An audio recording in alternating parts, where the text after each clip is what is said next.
As icônicas pirâmides e a majestosa esfinge do Planalto de Gizé são muito mais do que apenas símbolos do Egito Antigo. Elas podem ser janelas para um passado distante que desafia tudo o que pensamos saber sobre a história humana. E se essas construções colossais forem milhares, ou até dezenas de milhares de anos mais antigas do que os livros de história sugerem, há quem acredite que elas tenham sido erguidas antes mesmo da civilização faraônica que associamos ao Nilo, talvez por uma cultura perdida que floresceu em um mundo muito diferente do que conhecemos hoje.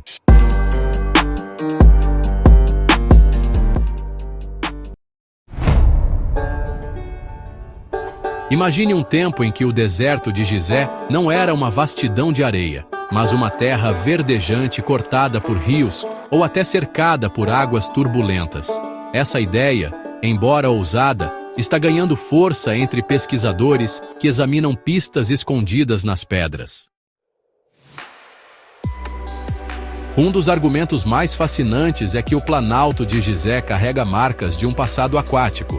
Alguns estudiosos apontam indícios intrigantes de que a região sofreu inundações catastróficas há milênios, talvez como resquícios de um evento mitológico que ecoa em diversas culturas, o Grande Dilúvio.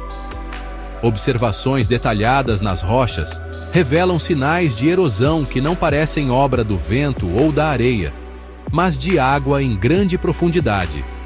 A esfinge, por exemplo, exibe sulcos profundos em seu corpo e no recinto ao redor, enquanto o templo da esfinge e as primeiras camadas da Grande Pirâmide mostram padrões que sugerem longos períodos de saturação. Caso você queira saber mais sobre as pirâmides, adquira o primeiro livro da Superconhecimentos. A Grande Pirâmide, em especial, é um enigma por si só. Como uma das 7 maravilhas do mundo antigo, e a única ainda de pé, ela impressiona não apenas pelo tamanho, mas pela precisão quase sobrenatural. Seus criadores, quem quer que tenham sido, alinharam-na ao norte verdadeiro com um erro de apenas 3/60 de grau, uma façanha que exige um conhecimento astronômico avançado. O Polo Norte se desloca lentamente ao longo do tempo devido à precessão dos equinócios, o que significa que esse alinhamento perfeito aconteceu em um momento específico do passado. Quando exatamente? Alguns sugerem que foi há mais de 10.000 anos, em uma era que os livros de história mal mencionam. E há mais. A pirâmide está posicionada no cruzamento do paralelo leste-oeste e do meridiano norte-sul, que cortam a maior extensão de terra firme do planeta. Mas o mistério não para por aí. Os eixos internos da Grande Pirâmide, 4 passagens estreitas que cortam sua estrutura, apontam para o céu com uma precisão que deixa astrônomos modernos boquiabertos. Os eixos do sul se alinham com Sírius, a estrela mais brilhante do céu, e com o cinturão de Órion, uma constelação reverenciada por culturas antigas. Os eixos do norte miram Ursa Menor e Alfa Draconis, a antiga estrela polar de tempos remotos. Em 10.450 a.C., dizem os pesquisadores, as 3 pirâmides e a esfinge formavam um espelho terrestre perfeito do cinturão de Órion, como se fossem um mapa estelar gravado no deserto. Quem possuía tal conhecimento há mais de 12.000 anos? E por que construir algo tão monumental em perfeita harmonia com o cosmos? Para complicar ainda mais, há as evidências geológicas.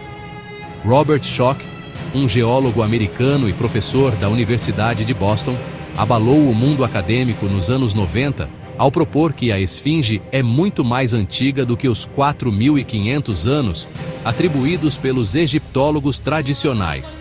Baseado em padrões de erosão hídrica nas rochas do recinto da esfinge, ele estima que ela possa ter entre 7.000 e 9.000 anos, remontando a um período de chuvas intensas no norte da África, antes que o Saara se tornasse o deserto que é hoje.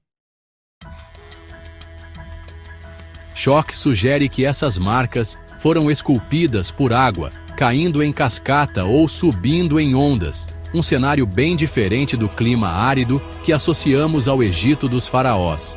Ele não está sozinho nessa jornada. A arqueóloga Sherry Falmorse, com mais de 2 décadas de trabalho em Gizé, acredita que o Planalto foi engolido por uma inundação massiva. Ela aponta o templo de Menkaure como um possível vestígio de uma lagoa antiga, formada quando o mar invadiu a necrópole e cobriu a esfinge, os templos e os monumentos ao redor. Se isso não for suficiente para mexer com nossa imaginação, 2 cientistas ucranianos, Manichev e Parkomenko, foram ainda mais longe. Em uma conferência em Sofia, eles apresentaram a teoria de que a esfinge poderia ter impressionantes 800 mil anos. Baseados em estudos geológicos do Planalto, eles conectam os padrões de erosão à fase calabriana, uma era em que os oceanos subiram dramaticamente. Segundo eles, o Nilo transbordou, criando lagos duradouros que submergiram partes de Gizé por séculos. Essas ideias desafiam tudo o que sabemos, mas encontram ecos em mitos antigos. Afinal, histórias de dilúvios catastróficos aparecem em quase todas as culturas, da Arca de Noé na Bíblia aos contos sumérios de Utnapishtim, passando por lendas indígenas das Américas e narrativas indianas sobre Manu. Seria tudo apenas coincidência? O arqueólogo subaquático Robert Ballard, famoso por encontrar o Titanic, também entrou nessa busca. Explorando o Mar Negro, ele descobriu evidências de uma inundação colossal por volta de 5000 a.C. Essas teorias nos levam a uma pergunta inevitável. E se as pirâmides e a esfinge fossem relíquias de uma civilização pré-diluviana, construídas por mãos que dominavam tecnologias e saberes que mal podemos sonhar? Talvez tenham surgido em um Egito verde, antes que o Saara engolisse a paisagem, antes mesmo do amanhecer da humanidade como a conhecemos. Seus alinhamentos celestes, sua resistência ao tempo e as cicatrizes de água nas pedras sugerem que elas guardam segredos de um mundo perdido. Não são apenas monumentos, podem ser faróis de uma era esquecida, acenos de um povo que enfrentou o caos e deixou sua marca para que, milhares de anos depois, ainda tentássemos decifrá-la. O que você acha? Estariam as respostas enterradas sob as areias de Gizé, esperando para serem reveladas?